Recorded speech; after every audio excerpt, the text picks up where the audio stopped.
¿Qué tal amigos? Bienvenidos a un nuevo episodio de Perspectivas CDMX. Les saluda Luis Eduardo Velázquez, director del diario y semanario digital Capital CDMX. Ya estamos listos, nuestros colegas periodistas Arturo Páramo, Ernesto Osorio y Alberto Cuenca, para platicar de un tema coyuntural que se dio a conocer esta semana.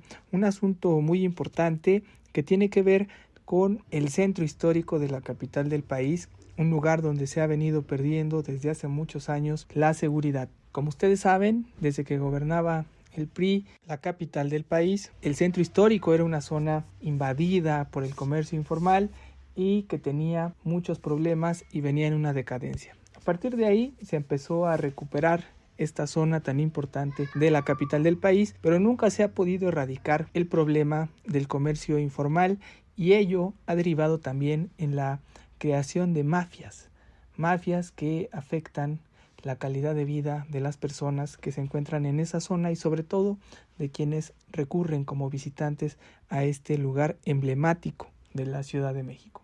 Y de eso es de lo que vamos a platicar el día de hoy a partir de un diagnóstico que se dio a conocer por parte del gobierno de la Ciudad de México, que está haciendo un nuevo reordenamiento del comercio informal en la Ciudad de México. Un reordenamiento que se da, claro, también de manera política, pero por eso hay que analizar estos factores y nuestro reportero Alberto Cuenca obtuvo un documento donde hacen un planteamiento muy formal, muy preocupante sobre lo que se vive hoy en el centro histórico de la Ciudad de México. Vamos a platicar de ello, les ofrezco un poco de contexto y pasamos a escuchar las perspectivas de nuestros colegas periodistas. Aquí lo que destaca es que el narcomenudeo ya se convirtió a casi la mitad del centro histórico en su centro de operaciones. Las zonas norte y nororiente del primer cuadro capitalino son unas áreas que ya están en disputa de la Unión Tepito y la Anti-Unión, estos grupos criminales que ya se ha dicho operan aquí en la capital del país. Un polígono que está delimitado por el eje 1 norte hasta Tacuba y Justo Sierra y de eje central a Circunvalación ya es una área de presencia de grupos dedicados a la venta de droga. Pero no solo es un asunto de narcomenudistas, se han extendido también ya por Avenida Circunvalación hacia las calles de Corregidora, Roldán, Manzanares, Soledad y Jesús María en el oriente del perímetro B. Los vendedores de droga también han convertido en su territorio parte de la colonia Guerrero, desde Paseo de la Reforma hasta la calle de Zaragoza y de Magnolia a la calle de Degollado. Son un bastión las calles de Jesús Carranza, Tenochtitlán, Aztecas, Florida en el corazón del barrio de Tepito, así como las calles de Hortelanos, Herreros y Hojalatería en la colonia Morelos. Así es como ya está la presencia de narcomenudistas a 3 cuadras de la Cámara de Diputados sobre Avenida Congreso de la Unión y en calles como Penitenciaría, Héroes de Nacosari y San Antonio Tomatlán.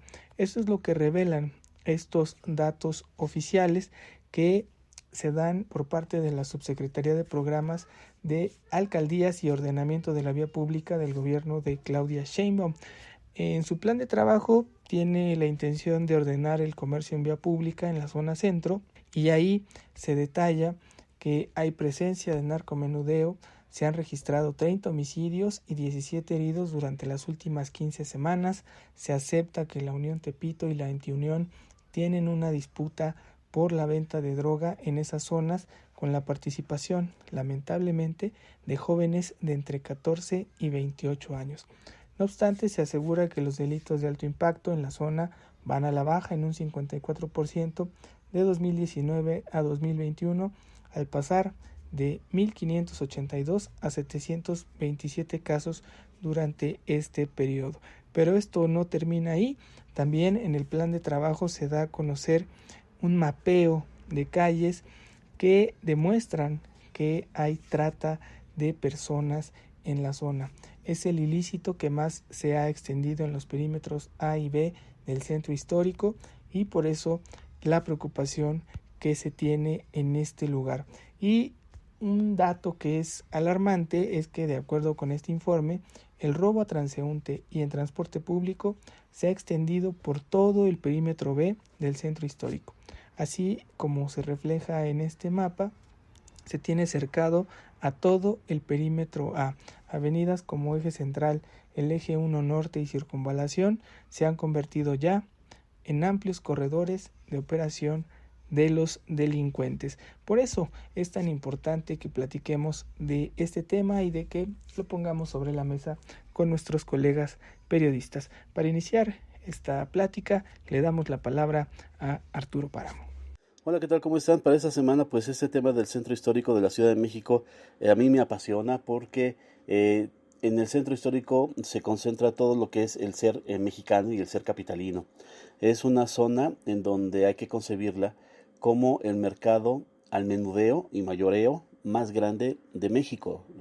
Si lo pensamos así, es un área de unos 25 cuadras por 25 cuadras, son entre 500 o 600 manzanas que están dedicadas totalmente al comercio, y eso evidentemente atrae todo tipo de necesidad de regulación y también mucha irregularidad. Evidentemente lo que más salta a la vista es el comercio informal, que una vez más hay un intento de controlarlo, de contenerlo en algunas áreas, de que no se invada el famoso corredor financiero, que es este polígono del Eje Central a Zócalo, de más o menos Izazaga hacia Belisario Domínguez, y que quede libre esta zona. Muchas veces se ha intentado, muchas veces se ha logrado por unos meses, años, pero después vuelve y hay que hacer otro acuerdo con los comerciantes. Esa es la parte más visible de la informalidad de lo que ocurre en el centro histórico, pero hay otros como son las loterías clandestinas que venden algunos líderes del comercio informal, y es muy visible también, pero no se ha hecho nada para regularlo. Son gente que va vendiendo los boletos, los números, con altavoces en montonetas, y se les vende a los propios informales y también a los locatarios. Los locatarios también son un sector que sufre mucho la informalidad, porque los informales pues se establecen enfrente de sus locales, de sus establecimientos, y obviamente les impiden el acceso de clientes, impiden la visibilidad, etcétera. Es otra cosa que también hay que ver. El asunto del uso de la vía pública por parte de restaurantes que tienen terraza, también hay ya una necesidad de regularlo una vez más, toda vez que se les dio un permiso temporal y ahora hay que volverlos a meter a los establecimientos o acotar el uso de la vía pública. Creo que el centro histórico es el reflejo de México mismo, y todos los intentos que se han hecho anteriormente por también hacer un cambio en su tejido social han fracasado. En algún momento hubo una propuesta de demoler algunas zonas de Tepito, de la Morelos, hacia el rumbo de la Merced, y levantar una nueva ciudad, un nuevo concepto de ciudad. Evidentemente fracasó. Aquel proyecto también del distrito Merced de la administración pasada de Miguel Ángel Mancera fracasó. Han fracasado también los intentos de repoblar la zona de la Alameda, la zona esta cercana de la Asamblea Legislativa del Congreso de la Ciudad ahora, la zona de atrás de Bellas Artes, por donde está el mercado 13 de abril, la verdad es que sigue siendo una zona muy decadente, y evidentemente la zona del centro de la Ciudad de México es imposible de abarcar en una administración, y tampoco veo yo la necesidad de cambiarla, porque es algo que se ha estado gestando durante cerca de 500 años. Hay que regularla, sí, pero tampoco hay que tratar de dominarla. Es más bien darle coherencia y no tratar de cambiar esa zona que, como les decía, es distintiva de la Ciudad de México. Es el mercado más grande que existe en México, tal vez en América Latina, uno de los mercados más grandes del mundo. Es donde se maneja la mayor cantidad de operaciones financieras en efectivo, seguramente en el país, tal vez en el continente, y más que tratar de dominar la informalidad, creo que hay que contener, y eso es lo que está haciendo el gobierno de la ciudad ahora, en un ejercicio más, como lo hicieron otras administraciones, tratar de contener la informalidad y que no sea tan avasallante. Gracias Arturo Páramo por tu perspectiva. Anotas el tema más importante. Es el centro financiero más importante del país en cuanto a lo que implica del dinero en efectivo que se maneja por la venta de todo lo que nos podamos imaginar.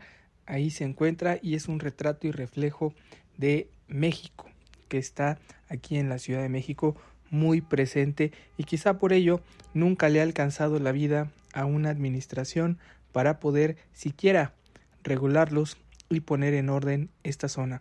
Vamos a ver cómo avanza este fenómeno y este intento novedoso por parte del gobierno de la Ciudad de México para reordenar.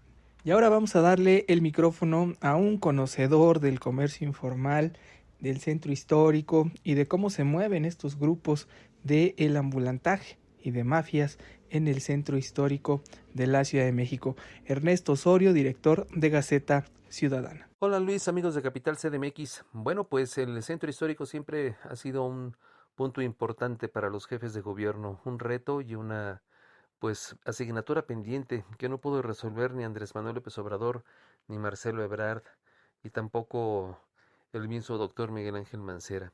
Quizá hubo un tiempo en el que el entonces secretario de Gobierno Héctor Serrano pudo negociar con las organizaciones de comerciantes informales el contenerlos, el que no crecieran más allá, el que incluso el derecho de piso pudiera quedar como pactado entre los comerciantes establecidos y las organizaciones del ambulantaje. Hoy por hoy, estas organizaciones se han contaminado con la delincuencia organizada. Han sido cooptadas, han sido sometidas por parte del crimen organizado quien se encuentra ya en la Ciudad de México, y el centro histórico ha escapado completamente del control de la esfera gubernamental. Ni Rosa Isela Rodríguez y tampoco ahora Martí Batres va a poder resolver este problema. Lejos quedaron las negociaciones que se pactaron en el pasado y que los habían mantenido retenidos. Ahora detrás de todas esas organizaciones de comerciantes informales que exigen un espacio en la vía pública, sabemos que no son solamente comerciantes, son personas que persiguen intereses económicos, y la jefa de gobierno está dispuesta a negociar con ellos porque sabe que son muchas las familias, muchos los votos que representa en el primer cuadro.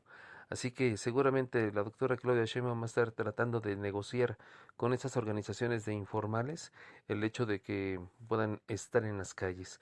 No es que le haya parecido de pronto el interés por el centro histórico. La jefa de gobierno tiene un interés político en estos grupos que representan votos y que ella está pensando no solamente con miras a la consulta del 10 de abril, sino también para el 2024. Así que lástima que el centro histórico haya vuelto a caer en las garras del crimen organizado, en el comercio informal vinculado con la delincuencia y también en el desorden que ya sabíamos iba a estallar de un momento a otro. Qué pena que la jefa de gobierno muestre totalmente su apatía para poder trabajar, como dice ella, de manera coordinada, ya que ha dicho no tiene nada que hacer la alcaldía de Cuauhtémoc en estas negociaciones con los comerciantes informales. A partir de allí, la doctora Claudia Sheinbaum se equivoca al excluir a una autoridad que es quizá la más cercana a los ciudadanos. Muy mal por la doctora Claudia Sheinbaum. Gracias Ernesto Osorio por tu perspectiva. Comparto que se está haciendo por una visión clientelar. Desgraciadamente lo que vemos es un plan de reordenar el centro histórico, pero con una visión clientelar. Lo hacen por los votos, pero también están asumiendo que se les sale de control. Veremos qué tanta capacidad tiene el gobierno de Claudia Sheinbaum para atender el problema de fondo y no solo por un interés electoral o una disputa política con la alcaldía Cuauhtémoc. Vamos ahora a escuchar la perspectiva de Alberto Cuenca, quien fue quien encontró este hallazgo con datos oficiales para retratar esta realidad. Te escuchamos, Alberto Cuenca, reportero de Capital CDMX. Hola Luis, amigas, amigos de Capital CDMX. Desgraciadamente puedo decir que el centro histórico está hundido en mafias desde hace por lo menos un sexenio, desde hace por lo menos 6 años, cuando a mitad de la administración de Miguel Ángel Mancera comenzaron a crecer los distintos delitos que hoy tienen al primer cuadro de la ciudad en la situación en la que la podemos diagnosticar. Comenzó una proliferación exponencial del narcomenudeo, de las extorsiones, de los asesinatos de líderes de comerciantes informales, la Unión Tepito, la Antiunión, cobraron fuerza y empezaron a apropiarse de calles y del comercio informal en las zonas norte, nororiente, en el oriente del primer cuadro de la ciudad, en todo lo que es el área de Tepito, la Lagunilla, el eje 1 norte. Y así se ha mantenido desde aquella mitad del sexenio de Mancera y hasta la fecha. Han muerto más de 12 líderes de comerciantes en vía pública bajo casi el mismo modus operandi. Llegan jóvenes en una motoneta y le disparan al dirigente de comerciantes en vía pública. Y así se han apropiado de las calles del primer cuadro la delincuencia organizada. Según el secretario de Seguridad Ciudadana, Omar García Harfuch, hay una desarticulación de estos grupos delictivos que se han convertido ya solo en células disminuidas sin un liderazgo vertical. Sin embargo, seguimos viendo la presencia de estos grupos violentos dedicados al secuestro, a la extorsión, al asesinato, al cobro de derecho de piso, no solo de comerciantes en vía pública, sino también de vendedores establecidos. Y las mafias del comercio en la vía pública pues siguen como están. Hay poderes fácticos dentro de estos grupos, están ahí, aunque se ha llevado a la cárcel a algunos dirigentes como Alejandra Barrios y su hija Diana, la presencia y la hegemonía de la familia Barrios dentro del comercio en los perímetros A y B sigue intacta. En las calles donde siempre han operado, también vemos a María Rosete operando en la zona de Tepito y en el eje 1 norte, invadiendo varios carriles del eje 1, sin que haya autoridad que se lo impida. También vemos a otros grupos como el nieto de Guillermina Rico, que opera en la zona cercana a la Merced, a pesar de que estuvo preso durante el año pasado, pues ya salió libre y hoy se toma fotografías con la nueva subsecretaria de Reordenamiento de Vía Pública, Dunia Ludlow. Tiene acuerdos para establecerse dentro del perímetro B, porque pues como hemos dado cuenta en Capital CDMX hay un plan de trabajo que se está diseñando para repartir los perímetros A y B del centro histórico a los comerciantes ambulantes con horarios y días de trabajo establecidos, también con zonas prohibidas para el ambulantaje. Hay que decirlo que ese plan lo concibe, pero pues ahí está, los grupos operando como lo han venido haciendo a lo largo de esta administración y en la anterior. Gracias, Alberto Cuenca, por tu perspectiva, también por esta radiografía que has hecho del comercio informal en la Ciudad de México, particularmente en el centro histórico, y retratar todos estos problemas que sin duda afectan la calidad de vida de los capitalinos. Así cerramos este debate, dejamos ahí las perspectivas. Gracias por habernos escuchado y vámonos a la perspectiva política y de la semana con nuestros compañeros periodistas. Ya estamos en la perspectiva política y arrancamos con Arturo Páramo. Bueno, para esta semana creo que tenemos que poner atención en varios temas. Poco a poco se va haciendo más turbia la relación del gobierno de la ciudad hacia los medios de comunicación, de cómo afronta las conferencias de prensa la jefa de gobierno y cómo cada vez es más hostil hacia los representantes de los medios de comunicación. Creo también que hay que poner hincapié en la actitud que tiene ante la consulta de revocación de mandato. Está siendo sumamente hostil la jefa de gobierno hacia la autoridad electoral.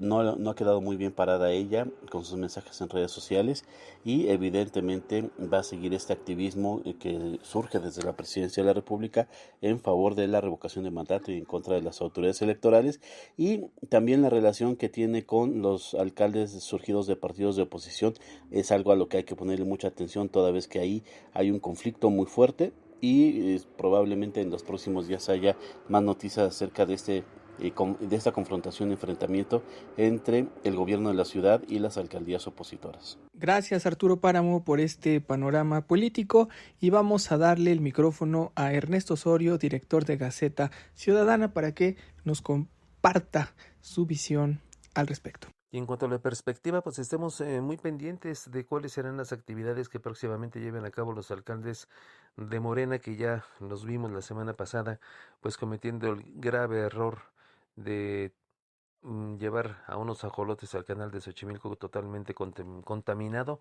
y condenándolos a morir.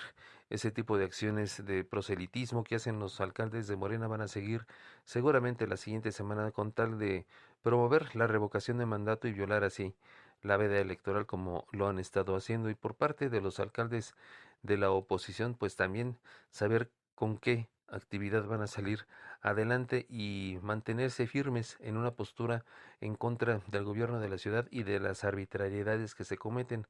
Ojalá que los alcaldes de oposición puedan acompañar a Sandra Cuevas en esta lucha que va a tener que enfrentar con la jefa de gobierno por el asunto de la organización del reordenamiento del comercio informal en el primer cuadro. Creo que ahí van a tener mucho trabajo que hacer los alcaldes de oposición y sobre todo de convencer a la ciudadanía de que no es este gobierno el que necesita la Ciudad de México. Gracias Ernesto Osorio por tu perspectiva, varios temas que tendremos que revisar y estaremos pendientes. Ahora le damos el micrófono a Alberto Cuenca, reportero de Capital CDMX. En la perspectiva semanal, pues te puedo decir que el tema de la posible detención de Sandra Cuevas por los delitos de secuestro, robo y abuso de autoridad sigue pendiente. Ella ha dicho que no se le ha dado acceso a la carpeta de investigación. La Fiscalía argumenta que nadie ha pedido acceso a esa carpeta. Ya hubo una confrontación entre gente de Dolores Padierna y personal de la alcaldía por una supuesta asamblea informativa sobre la reforma eléctrica que se hacía en un parque de la colonia Roma. Entonces, pues esta crisis política que se vive en esta alcaldía céntrica de la ciudad dará todavía de qué hablar y lo seguirá dando de aquí adelante. También comentarte que, bueno, pues a nivel de vecinal, los colonos de las alcaldías Tlalpan y Coyoacán se organizan ya contra un segundo proceso de consulta que se realiza por parte de la SEDEMA y del desarrollador inmobiliario que planea construir varias obras en el conjunto Estadio Azteca como parte de esto que ya hemos también documentado en Capital CDMX, ese desarrollo inmobiliario previsto para el Mundial de Fútbol del año 2026. Entonces los vecinos ya advierten que esta segunda consulta también viene sesgada y han anunciado una serie de movilizaciones a lo largo de los siguientes días. En el tema COVID, pues la Ciudad de México seguirá en semáforo amarillo por 2 semanas más, aunque eso en los hechos ya no significa nada porque pues las actividades económicas están a todo lo que dan, no hay ningún tipo de restricciones por parte de las autoridades locales. Las hospitalizaciones siguen a la baja en la Ciudad de México, aunque en una menor tendencia como se venían observando en semanas anteriores, y pues se aplica ya la dosis de refuerzo a jóvenes de entre 18 y 29 años de edad en la capital del país. Gracias Alberto Cuenca por tu perspectiva. Estaremos muy pendientes de esos temas, sobre todo de la posible detención de la alcaldesa en Cuauhtémoc, Sandra Cuevas. Así llegamos al final de Perspectivas. Gracias por habernos escuchado.